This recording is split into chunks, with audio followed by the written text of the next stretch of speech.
Asian Bangla news, Bangla. অনুষ্ঠিত BGB Kurigram ২২ ব্যাটালিয়নের আওতাধীন ময়দান বিওপির দায়িত্বপূর্ণ এলাকার প্রতিপক্ষ ভারতের অভ্যন্তরে নাওডোর নামক স্থানে বিজিবি বিএসএফ ব্যাটালিয়ন কমান্ডার পর্যায়ে সৌজন্যমূলক পতাকা বৈঠক অনুষ্ঠিত হয়েছে। ২৬শে সেপ্টেম্বর ২০২৪ বৃহস্পতিবার বিকাল ৫:৩০টার সময় ময়দান বিওপির আওতাধীন আন্তর্জাতিক মেইন পিলার ৯৭৭-এর সাব পিলার ৭ সংলগ্ন ভারতের অভ্যন্তরে নাওডোর নামক স্থানে বিজিবি কুড়িগ্রাম ২২ ব্যাটালিয়ন এবং বিএসএফ ১৪ ও অ্যাডহক ১৬২টি ব্যাটালিয়ন বিএসএফ এর মধ্যে কমান্ডার পর্যায়ে সৌজন্যমূলক পতাকা বৈঠক অনুষ্ঠিত হয়।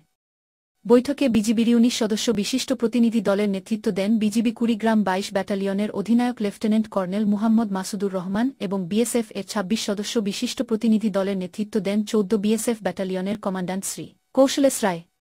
বৈঠকে একে অপরের সহযোগিতার মাধ্যমে সীমান্ত হত্যা বন্ধ, সীমান্ত দিয়ে অবৈধ অনুপ্রবেশ রোধ, মাদক পাচার ও চোরাচালান প্রতিরোধ, সীমান্তে বিভিন্ন উন্নয়নমূলক কর্মকাণ্ড, আন্তঃসীমান্ত অপরাধ দমন এবং আসন্ন শারদীয় দুর্গাপূজা উদযাপনে উভয় দেশের মধ্যে বিদ্যমান পারস্পরিক সৌহার্দ্যপূর্ণ সম্পর্ক বজায় রাখার লক্ষ্যে সীমান্ত এলাকায় সৃষ্ট যেকোনো অনাকাঙ্ক্ষিত পরিস্থিতি মোকাবেলায় একে অপরের সাথে কার্যকর যোগাযোগ ও সার্বিক সহযোগিতার মাধ্যমে দ্রুত সমাধান করে বিজিবি বিএসএফ এর মধ্যে বিদ্যমান বন্ধুত্বপূর্ণ সম্পর্ক বজায় রাখার ব্যাপারে উভয় পক্ষ সম্মতি জ্ঞাপন করে সৌজন্যমূলক পতাকা বৈঠকের সমাপ্ত ঘোষণা করা হয়।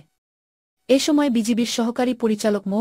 ইউনুস আলী সহ দায়িত্বপূর্ণ এলাকার কোম্পানি কমান্ডার এবং বিওপি কমান্ডারগণ এবং বিএসএফ এর এডহক ১৬২টি ব্যাটালিয়নের ভারপ্রাপ্ত কমান্ড্যান্ট সহ সংশ্লিষ্ট এলাকা কোম্পানি কমান্ডার এবং বিওপি কমান্ডারগণ উপস্থিত ছিলেন।